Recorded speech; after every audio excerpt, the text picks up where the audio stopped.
This video is going to be a special first of many videos for this month, which we are calling on ETN Dragon Month.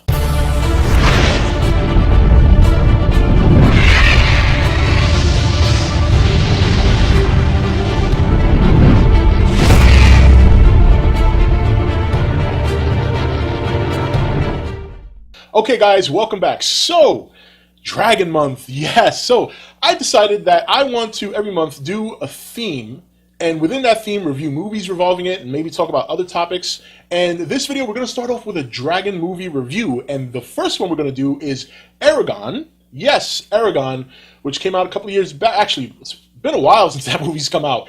And it's based on a book, and a book that was written by a young man, and he was 15 at the time he wrote it. And I'll put his name in the description. It escapes me now, but I'll look it up, and I'll leave a link if you guys want to check it out, for those of you who have never read it. But Eragon was a movie about basically a boy and his dragon. And it's, before I get into it, when I first saw the movie, I enjoyed it. I enjoyed it because I did not read the book. I knew nothing of the story, and I just love dragons. So if there's a dragon in a movie, chances are I'm going to love it by default. And the story basically is about... there was once a time within the movie that there was dragon riders. These men would have dragons that they rode to war. They had a connection. If the warrior died, so would the dragon. However, if the dragon died, the warrior would remain alive. And there was just a bond. And these eggs, these dragon eggs, would only hatch when they were near their rider, the person that they were destined to be with. And they would get this mark on their hand to represent that they are a dragon rider. And in this movie, the dragon riders are all but extinct. There's one that remains, and then there's Eragon, who finds out after a turn of events that he is a dragon rider. Now, the book, once again, I've never read the book, but what I found out later in regards to the book compared to the movie was a significant chopping, okay? And for those of you who've read the book and seen the movie, I'm sure you understand where I'm going with this. And, you know, looking back at the movie now, because obviously I watched it again recently, and, you know, even there was one scene at the time I originally saw it that this didn't make sense to me, which is how the dragon grew up in a matter of like 5 minutes. You know, it just was not quite believable. It just kind of didn't make sense. And then when you find out that later in the story that it took a substantial amount of time for the dragon to grow, you could see that obviously they rushed the movie.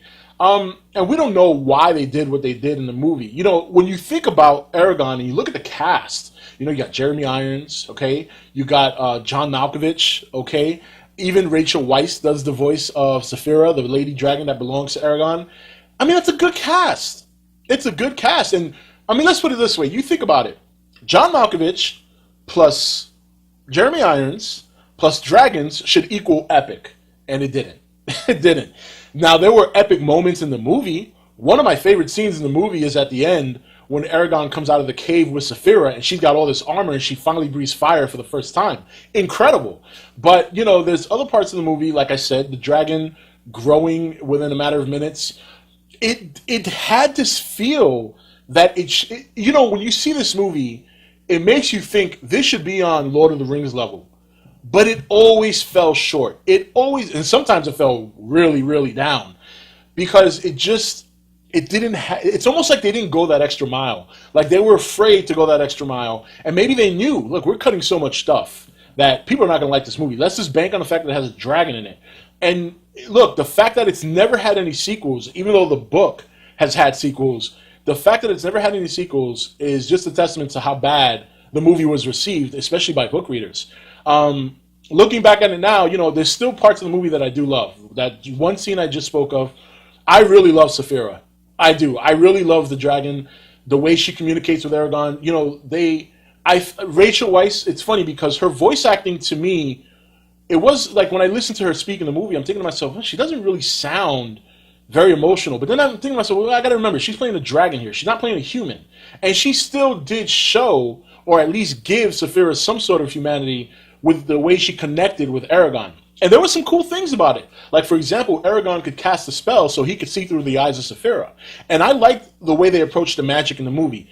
A little bit more than, they gave you a little bit more than what you get in like Lord of the Rings, like when Gandalf is trying to cast a spell and he only does it very few.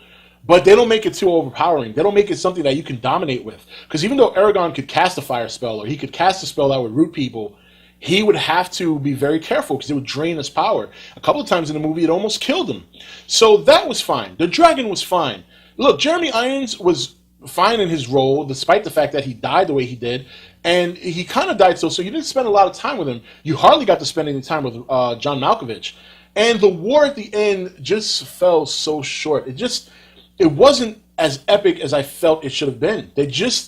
I don't know. I mean, it was great to see Saphira flying down and burning people, but it just wasn't that epic. There just was missing some things. Even to this day, I'm like, I don't know. And maybe it's because we look at a movie like Lord of the Rings and we think that's the bar we set. You know, that's the bar we set for those kinds of wars in a fantasy realm, in a fantasy setting. And it fell short bad. It did. Now, the gentleman who plays the Shade was the highlight of the movie in terms of villain. He was a great villain.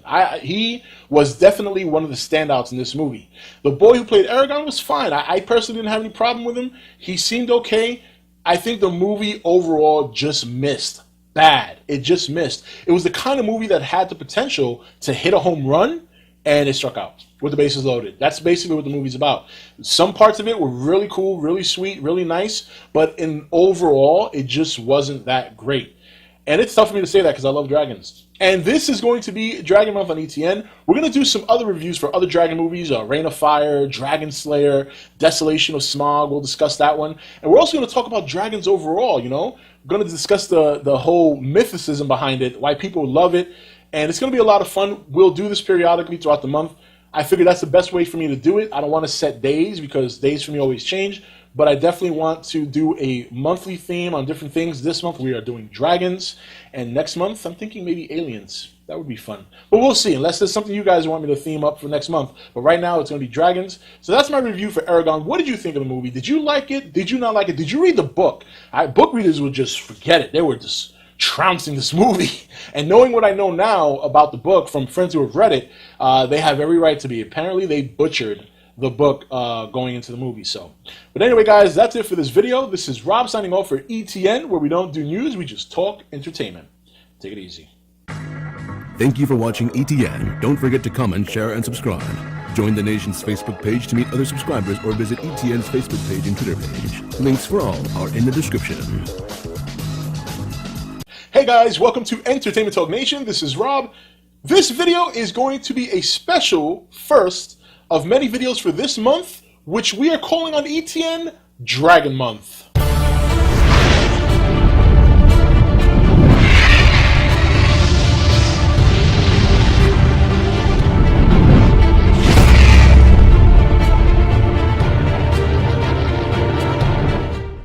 Okay guys, welcome back. So, Dragon Month, yes. So, I decided that I want to every month do a theme, and within that theme review movies revolving it and maybe talk about other topics. And this video we're going to start off with a dragon movie review, and the first one we're going to do is Eragon. Yes, Eragon, which came out a couple of years back. Actually, it's been a while since that movie's come out, and it's based on a book, and a book that was written by a young man, and he was 15 at the time he wrote it.